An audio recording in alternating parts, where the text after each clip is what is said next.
नमस्कार। आज मैं फिर आपके सामने अपराध की एक और घटना लेकर आया हूं। आज की घटना सीरियल किलर की श्रृंखला की कड़ी नहीं है। सीरियल किलर्स के बारे में मैंने आपको 26 एपिसोड्स में अलग अलग सीरियल किलर्स की जानकारी दी थी।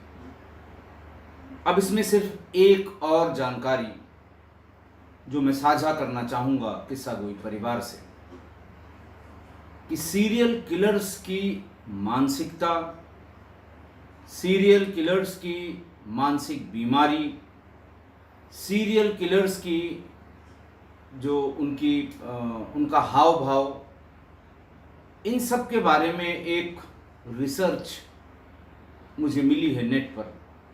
देखने में थोड़ी सी लॉजिकल लग रही थी। मैंने सोचा आप लोगों से शेयर करूंगा, आज नहीं कल या परसों। कारण सिर्फ इतना है कि आप भी ऐसे लोगों की मानसिकता से परिचित हों। वैसे तो ज़्यादातर उनके बारे में मैं आपको सब बता चुका हूँ, लेकिन आपका ये जानना ज़रूरी है कि आपके आसपास जो लोग हैं, कभी कभी ये हैबिट या कभी कभी ये व्यवहार या कभी कभी ये बातें, उसकी मानसिक स्थिति के बारे में बातें लेटेंट होती हैं, छिपी हुई होती हैं, लेकिन उस रिसर्च के मुताबिक उनमें ये व्यवहार कहीं न कहीं झलक कर आ जाता है। इसीलिए मैंने कहा कि मैं आपसे शेयर ज़रूर करूँगा, साझा ज़रूर करूँगा। आज एक बहुत छोटी सी अपराध की घटना जो वर्ष 2017 की है और राज्य है तेलंगाना, जिला है नगर कुर्नूल ये जिला है। यहाँ की एक घटना बताऊंगा। घटना चूंकि नज़रों में बहुत खटक सी रही थी, या जिसको कहें कि अजीब सी लग रही थी, इसलिए मैंने सोचा किस्सा गोई के दर्शकों को, परिवार को अपने, इसे मैं ज़रूर बता दूं। हुआ दरअसल ये कि नगर कुर्नूल के रहने वाली स्वाति रेड्डी और उनके पति सुधाकर एक मल्टीनेशनल कंपनी में काम करते थे और स्वाति रेड्डी गृहिणी थी, हाउसवाइफ थी, हाउस मेकर थी। एक दिन स्वाति ने अपनी मां को फोन किया। फोन करके बताया कि सुधाकर का एक एक्सीडेंट हुआ जिसमें उसका चेहरा एकदम खराब हो गया। डॉक्टर्स ने बताया कि उसके वाइटल्स सब बिल्कुल ठीक हैं, हार्ट, लिवर, किडनी, दिमाग सब कुछ बिल्कुल सही है, पर चेहरा खराब हो गया। पूछा गया कि आखिर ऐसा कौन सा एक्सीडेंट हुआ कि चेहरा इसका खराब हो गया। उसको बताया कि बैटरी बनाने की बैटरी के एक दुकान पर वो अपनी कार से लड़ गया, और उसके बाद वो भागने के चक्कर में जब गेट खोल कर निकला तो एक खुली हुई बैटरी के ऊपर उसका सिर पड़ गया, और उसकी बैटरी के भीतर जो एसिड होता है, माइल्ड एसिड होता है, बहुत कंसंट्रेटेड नहीं होता है, क्योंकि उससे आयनाइजेशन करना होता है उन्हें इलेक्ट्रोड्स के प्लेट्स का, जिससे एनर्जी या जिससे बिजली बनती है, और जितने वोल्ट की वो बैटरी होती है उतने वोल्ट का इक्विपमेंट चलाने में वो सक्षम हो जाता है। बहरहाल उनकी माँ ने कहा कि मुझे एक बार दिखाओ। फौरन सुधाकर को वो वीडियो कॉल पर ले आई। उसने दिखाया कि चेहरे पर फफोले से पड़े हुए हैं, पूरा चेहरा विकृत सा दिखाई दे रहा है। चेहरे से ये पता नहीं लग रहा है कि ये कौन है। बहरहाल पूछा गया, बोलने के लिए कहा उसकी माँ ने, तो स्वाति ने बताया कि नहीं, बोल नहीं सकता, क्योंकि थोड़ा एसिड इसके मुंह में भी चला गया था। और हम सिर्फ आपको इसलिए बता रहे हैं कि मैंने डॉक्टर से बात कर ली है, आज ही इसकी प्लास्टिक सर्जरी का की प्रोसेस की शुरुआत कर देते हैं ताकि जल्दी से जल्दी प्लास्टिक सर्जरी हो जाए। देर होने में फिर प्लास्टिक सर्जरी में बहुत दिक्कत होती है। स्वाति की माँ ने कहा कि ठीक है, पिताजी शाम को आते हैं, एक बार उनसे भी पूछ लेते हैं। बहरहाल पिता का थोड़ी देर में ही फ़ोन आ गया। घबराए, चिंतित हुए, पूछा कैसे कैसे हुआ, फिर वही स्टोरी रिपीट हो गई। उन्होंने भी देखने की इच्छा जाहिर की। उनको भी वीडियो कॉल पर उसका चेहरा दिखाया गया। देखकर वो परेशान हुए और उन्होंने कहा ठीक है, तुम इसकी प्लास्टिक सर्जरी कराओ, 2-3 दिन में हम लोग भी आकर देख लेंगे। बहरहाल एक डॉक्टर का जो क्लिनिक था, बड़ा क्लिनिक है, प्लास्टिक सर्जन है, अच्छे प्लास्टिक सर्जन हैं, उनको दिखाया गया। उन्होंने कहा बिल्कुल हम ठीक ठाक इसको सही कर देंगे। उन्होंने कहा कि एक फोटोग्राफ इनकी आप हमको दे दीजिए, और चूंकि बिल्कुल विकृत हो गया है तो उसी हिसाब से हम इसको ऐसा करेंगे कि देखने में ये नॉर्मल जैसे पहले थे वैसे ही लगें। हालांकि मूछें और भवें इनके आने में थोड़ा समय लगेगा। माँ बाप ने ये बताया था कि साहब चेहरे पर फफोले से निशान, फफोले के ब्लैकनिंग जैसे निशान थे, जगह जगह फफोले से पड़े हुए थे, इसलिए जल्दी से इसको भर्ती कराया गया और इसकी प्रोसेस शुरू की गई। करीब 1 हफ्ते बाद स्वाति की माँ बाप और एक भाई उस अस्पताल में सुधाकर को देखने पहुंच गए। सुधाकर को सिर तक चद्दर से उड़ाया गया था। सिर पर तमाम पट्टियों जैसी कुछ चीज़, शायद प्लास्टिक सर्जन्स इस्तेमाल करते होंगे, वो पड़ी हुई थी। फिर उन्होंने पूछा स्वाति से कि क्या बोल नहीं पाते? उनका नहीं, अभी बोल भी नहीं पाते और बोलने के लिए मना किया गया है। प्लास्टिक सर्जरी के बाद भी कम से कम 2 महीने तक इन्हें बोलने के लिए मना किया जाएगा, क्योंकि बोलने से जो चेहरे की स्किन है वो थोड़ा ऊपर नीचे होगी, जिसकी वजह से जो ऑपरेट किया जाएगा, जहाँ की स्किन इसको लगाई जाएगी, उसमें थोड़ी दिक्कत होगी। लोगों ने देखा, 2 दिन रहे और वापस चले गए। कुछ दिन बाद स्वाति ने बताया कि अब उनकी प्लास्टिक सर्जरी पूरी हो गई है, वो घर पर आ गए हैं। एक दिन अचानक फिर करीब 2 महीने बाद माँ बाप फिर उनको देखने पहुंचे, लेकिन इस बार जब उन्होंने वो उसका ठीक किया हुआ चेहरा, प्लास्टिक सर्जरी के बाद चेहरा वैसे भी पता लग जाता है कि प्लास्टिक सर्जरी की गई है इसकी, ये सब देखने के बाद भी उन्हें थोड़ी शंका हुई। फिर से माँ बाप ने उन्हें कहा, स्वाति से कहा कि क्या अभी भी बोल नहीं सकते? उन्होंने कहा नहीं, अभी बोलने के लिए मना किया गया। 2 महीने तक कतई बोल नहीं सकते। पेन और कागज रखा गया है, ये उसी से कुछ लिख के अपना जवाब देते हैं। पता नहीं स्वाति के पिता के दिमाग में क्या आया कि उन्होंने एक पेज कागज पे उससे ये लिख के पूछा कि अब कैसा महसूस कर रहे हो? तो उसने हाथ के इशारे से बताया कि मैं ठीक महसूस कर रहा हूं। पिता को लगा कि ये तो बात मैंने ऐसी पूछी कि वो इशारों से भी समझा सकता है। फिर उन्होंने पूछा कि किस प्लास्टिक सर्जन ने तुम्हारा ये ऑपरेशन किया है? फिर से सुधाकर ने स्वाति की तरफ इशारा किया। स्वाति ने फौरन उस प्लास्टिक सर्जन का नाम बता दिया। पिता को फिर कुछ जो भी डाउट रहा हो, उसे कुछ फिर डाउट हुआ। उन्होंने लिखा, खाने में क्या क्या खाने के लिए अलाउ किया गया है, मैं बाजार से ले आऊंगा।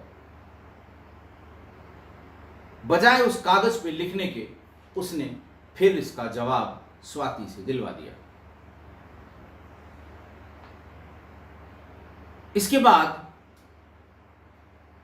उसमें लिखा, इनके पिता ने, कुल कितने दिन की छुट्टी ली है, ये मेडिकल लीव है, अर्न लीव है, या बिना छुट्टी के तुमने अपना ऑपरेशन कराया है। उसने फिर इशारा किया स्वाति की तरफ। पिता ने कहा कि तुम लिख कर बताओ। स्वाति नहीं समझ सकती, स्वाति को इतना आइडिया नहीं है, वो गृहिणी है, हाउसवाइफ है, लिहाजा तुम बताओ। बहरहाल उसने कुछ कुछ लिखा उस पर, लेकिन उसकी लिखावट और जवाब दोनों देखकर उनके पिता को कुछ शंका हुई। स्वाति को अलग ले जाकर पूछा कि क्या लिखावट भी बदल गई, CL, ML और EL में क्या अभी अंतर भूल गया। स्वाति ने भी कुछ गोलमोल सा जवाब दिया, लेकिन स्वाति के पिता के दिमाग में यह खटका बना रहा। उन्होंने फोन करके सुधाकर के पिता से बात की कि इसकी क्या आप मिले उससे। उन्होंने कहा नहीं, हम नहीं मिले। बोले आपका बेटा है, आपको देखना चाहिए, हम लोग 2 बार देखा है। और फिर उन्होंने कहा कि जरा आप उससे बचपन की कोई बात पूछिएगा, वो लिख कर जवाब देता है और हमें बताइएगा कि सही है कि नहीं है। सुधाकर के पिता ने कहा कि आपको क्या डाउट है। उन्होंने कहा आप पूछिएगा बचपन की ऐसी बात जो स्वाति न जानती हो, शादी से पहले की बात, रिश्तेदारी में किसी की बात, आप पूछिएगा और कृपा करके हमें जरूर बताइएगा। उन्होंने कह दिया बिल्कुल ठीक है। 3-4 दिन में सुधाकर के पिता भी आ गए। पहले सामान्य बातें हुई, लेकिन उनके दिमाग में अपने बहू की, बाप के, उनके पिता की ये बात खटक रही थी। बातचीत करते करते थोड़ा शार्प थे वो ये जान गए कि हाँ इसको बोलने में दिक्कत है, ये लिख के जवाब देता है। उसकी प्रेजेंस में नहीं, जहाँ जिस कमरे में ये लोग बात कर रहे थे, अपनी बहू से ये बातें पूछ ली। बहू ने भी वही रटी रटाई बात बताई, बोलने के लिए मना किया है। ये हाथ से ही लिख सकते हैं, आप पूछेंगे तो आपका जवाब ये कागज पे लिख के देंगे। पिता ने अपने बेटे सुधाकर को बुलाकर गमगीन होकर कि मुझे ऐसा लगता है कि तुम्हारी याददाश्त चली गई क्या। उसने सिर हिलाया कि नहीं गई। फिर उन्होंने 2-3 सवाल बचपन से, परिवार से रिलेटेड पूछे।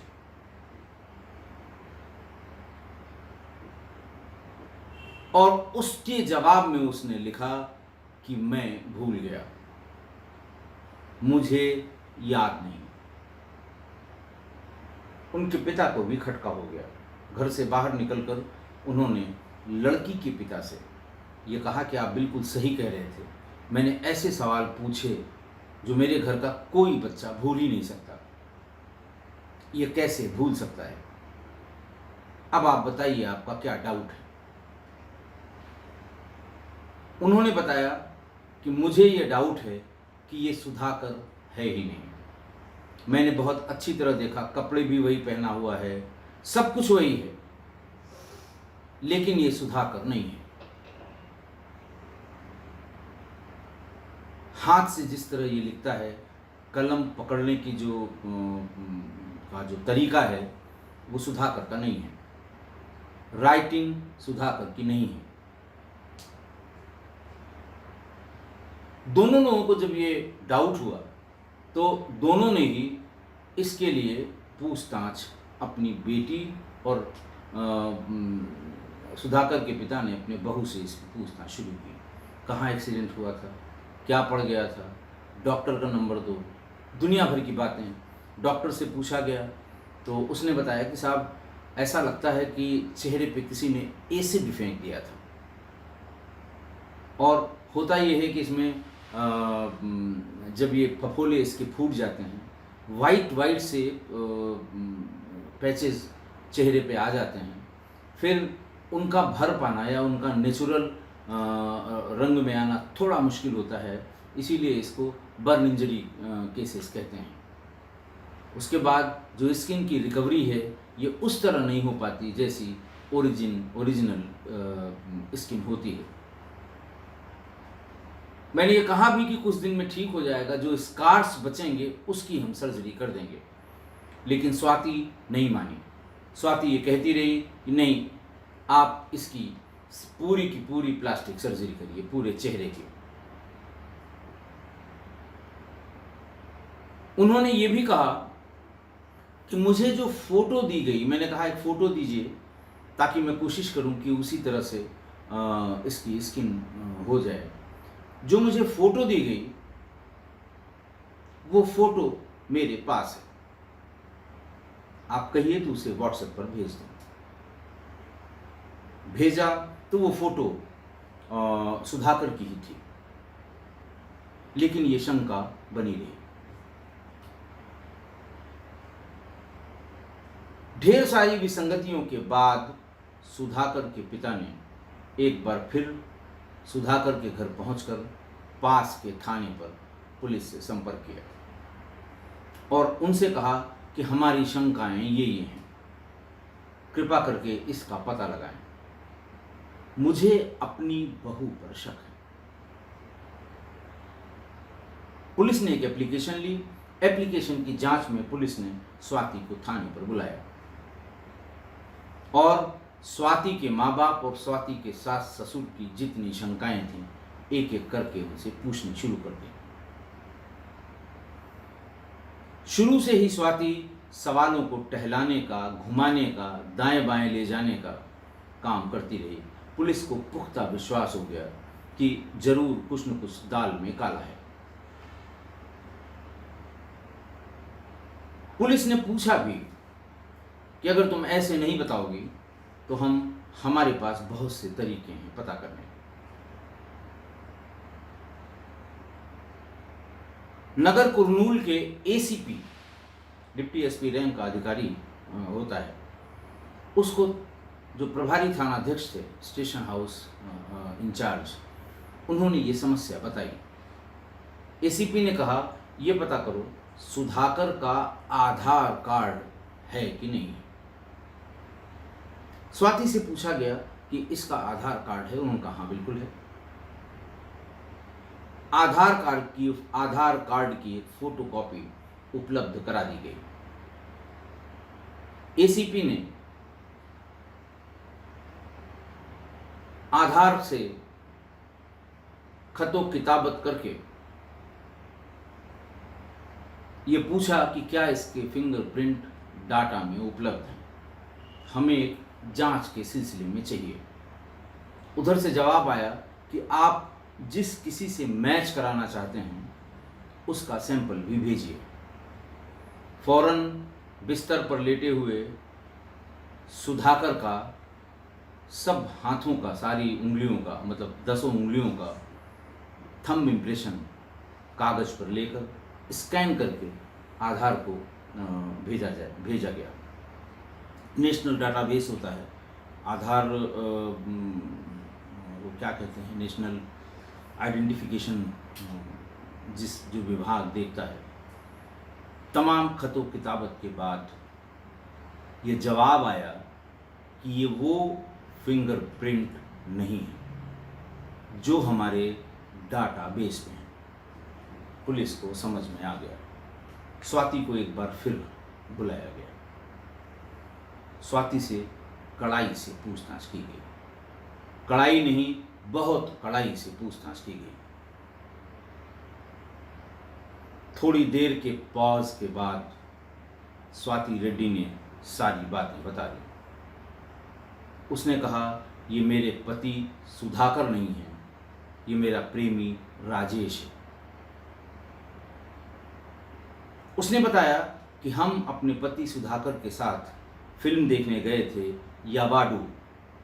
ये दक्षिण की बहुत ही हिट फिल्म है।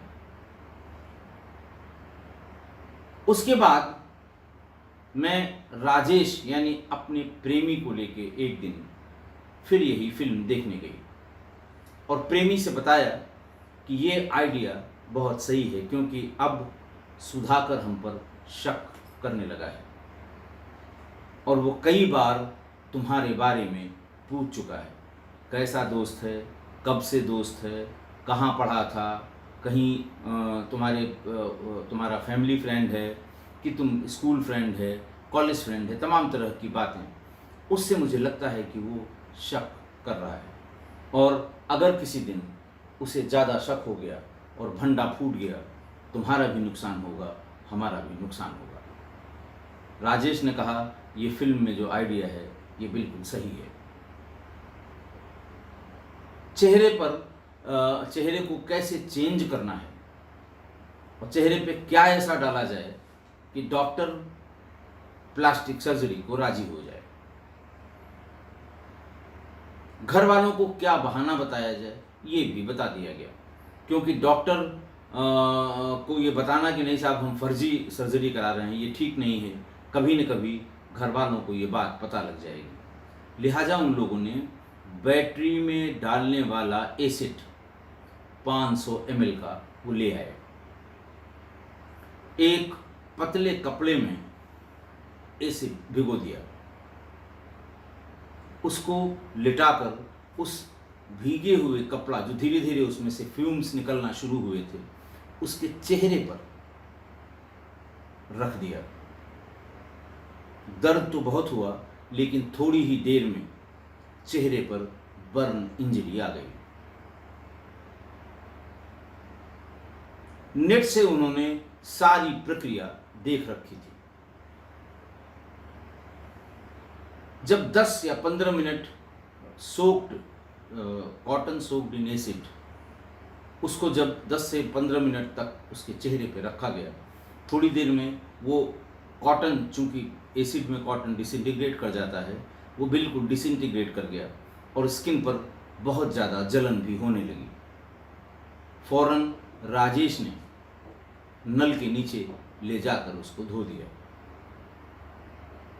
करीब 4 घंटे बाद चेहरे पर थोड़े थोड़े फफोले आने लगे और जो एसिड बर्न की ब्लैकनिंग है वो चेहरे पर आ गई। बैठकर इन्होंने खूब खाना खाया और उसके बाद ये पूछा या ये सलाह की कि पहले तुम्हारे घर वालों को बताऊं कि पहले अपने घर वालों को बताऊं। तय हुआ कि स्वाति पहले अपने घर वालों को बताएगी। स्वाति ने वही किया।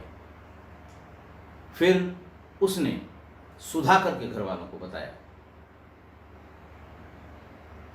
फिर उस दिन ये तय हुआ कि अब सुधाकर का करना क्या है।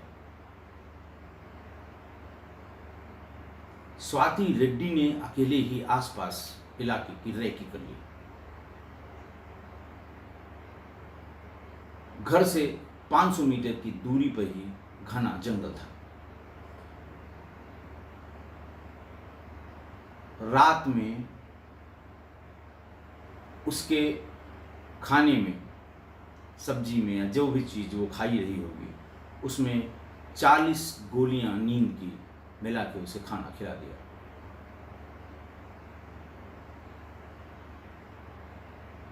जब वो पूरी तरह बेहोश हो गया तब उसने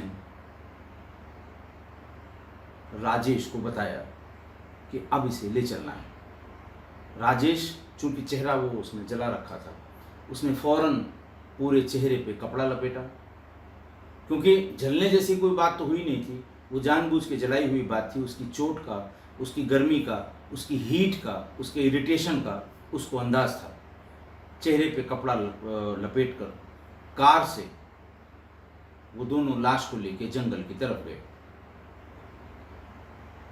हाथ स्वाति ने पकड़ा, पैर की तरफ राजेश ने पकड़ा। दूर जंगल में, जहाँ बिल्कुल बीहड़ जंगल था, ऊबड़ खाबड़ जंगल भी है, पथरीला भी है, 2 पत्थरों के बीच में उसको ले जाकर रख दिया।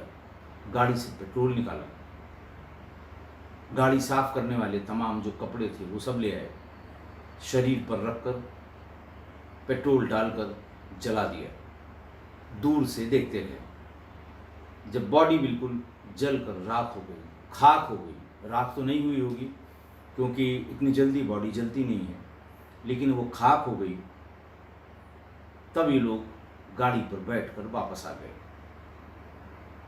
घर को बिल्कुल ठीक ठाक किया और फिर तुरंत सवेरे सवेरे प्लास्टिक सर्जन के यहाँ चले गए। प्लास्टिक सर्जन ने यही राय दी कि एक बार घाव को सूख जाने दीजिए, जब इसके स्कार्स बनेंगे उस समय केवल स्कार्स पर हम प्लास्टिक सर्जरी कर देंगे। लेकिन स्वाति नहीं मानी। स्वाति ने कहा कि नहीं, अब अलग अलग जगह प्लास्टिक सर्जरी करने में बुरा लगेगा, आप पूरी फेस की प्लास्टिक सर्जरी कर दीजिए। डॉक्टर ने ये बताया कि आप पुरानी फोटोग्राफ भी जरा ले आइए, क्योंकि जो इसके नाक की शेप है, मुंह है और इन सब चीज़ों को ठीक उसी जगह पर रखना थोड़ा सा मुश्किल काम होता है। उसने सुधाकर की ढेर सारी फोटोग्राफ लाकर डॉक्टर को दे दी। डॉक्टर ने धीरे धीरे थोड़े थोड़े बड़ी लंबी प्रोसेस है उसकी, प्लास्टिक सर्जरी उसकी कर दी। प्राइमा फेसी उसकी फ़ोटो, जब वो सब इस बीच में उनके पेरेंट्स आए, बात हुई, बोलने के लिए मना किया गया था। और चूंकि हाँ, एक चीज़ और, वो बोलने के लिए इसलिए मना कर रहे थे क्योंकि राजेश की आवाज़ में थोड़ी सी तुतलाहट थी, तोतला था वो, बहुत थोड़ा थोड़ा। और सुधाकर बहुत साफ, लाउड और बहुत ही क्लियर बोलने वाला था। इसी डर से पेरेंट्स के सामने बोलने से मना किया जाता रहा कि ऐसा न हो पेरेंट्स उसकी आवाज़ को पहचानते हैं, फ़ौरन समझ जाएंगे कि मेरा बेटा कभी तोतला नहीं था।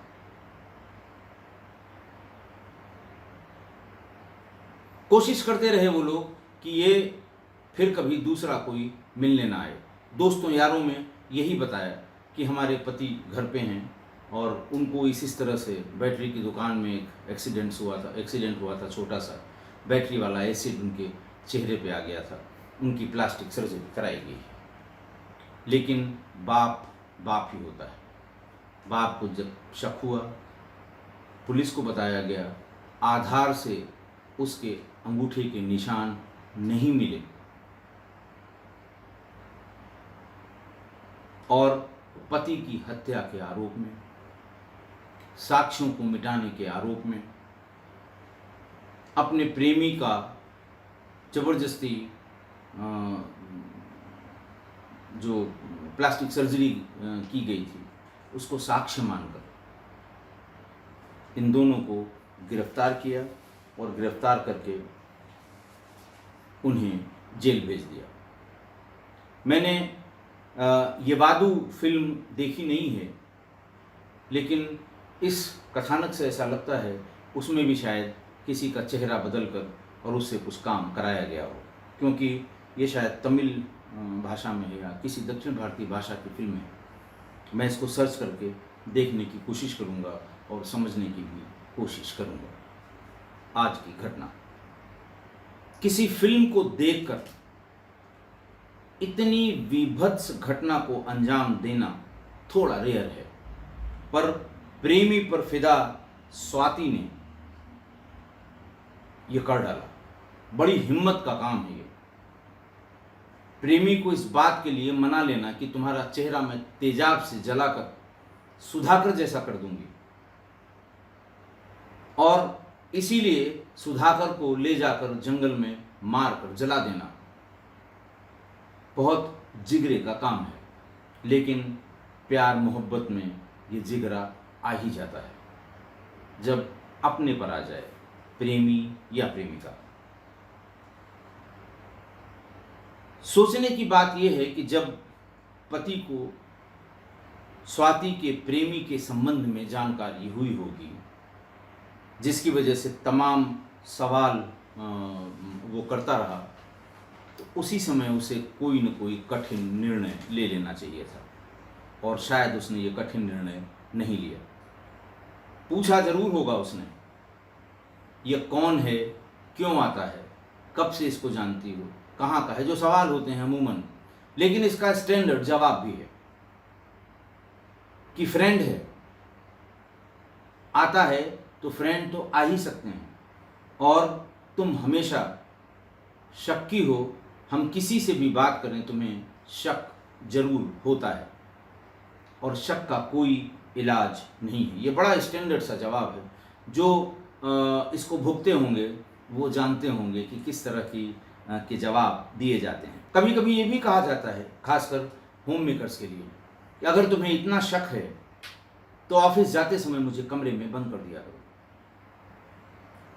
फिर उसके सामने उसकी बात पर यकीन करने के सिवा कोई और चारा नहीं होता, और वो यकीन करके गाड़ी जैसे चल रही थी जीवन की वैसे ही चलाने के लिए मजबूर रहता है। ऐसा जवाब या ऐसा तब भी होता है जब पति के किसी महिला मित्र से संबंध हो और पत्नी ये पूछे, तभी कुछ इसी तरह के जवाब आते हैं कि मैं किसी भी लड़की से बात करूं तुम्हें शक होगा, किसी से पूछ लो। तरह तरह की बातें बहाने में या डिफेंस में बताई जाती हैं। लेकिन पति या पत्नी को जब भी ये कन्फर्म हो जाए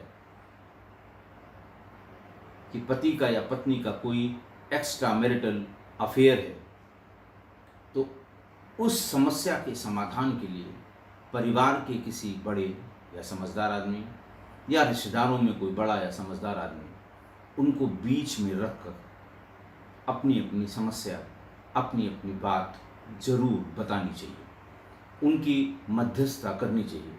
हालांकि बदनामी के डर से कोई करता नहीं है, और इसीलिए जब जान चली जाती है तो लोग ढूंढते हैं किसने मारा, किसने मारा, किसने मारा।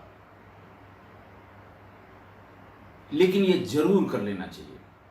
परिवार का आदमी हो बहुत अच्छा, नहीं तो ऐसा रिश्तेदार जिस पे दोनों लोग यकीन करते हैं। कम से कम इससे क्लियर हो जाएगा कि मंशा क्या है, पति की या पत्नी की। जिस किसी के संबंध के बारे में टोका गया हो तो उसकी मंशा क्या होगी। दूसरा, उनको जिस किसी ने ऐसा किया है उनको ये डर होगा कि किसी तीसरे को भी ये पता लग गया है, कुछ ज़्यादा एक्सट्रीम करने में मैं फंसूंगा। इससे कम से कम हत्या नहीं होगी, जान बच जाएगी। आप देख लीजिए, अगल बगल आपके अगर इस तरह की कोई घटना हुई हो, जब भी उन दोनों के बीच में किसी मध्यस्थ को लगाया गया होगा, मध्यस्थ आया होगा, सेटल कराने की कोशिश की होगी, ऐसे में जान नहीं जाती। ये डर रहता है कि फलां को पता है, अगर ऐसा कुछ हुआ पुलिस सबसे पहले हम ही को उठाएगी।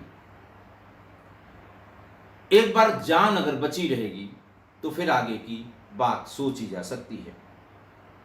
मैं एक घटना 3-4 दिन पहले की आपको बता दूं, शहर का नाम नहीं बताऊंगा, आप लोकेट करना शुरू करेंगे। मेरी बहुत पुरानी व्यूवर हैं, किस्सा कोई परिवार की पुरानी सदस्य हैं, देखती रहती हैं।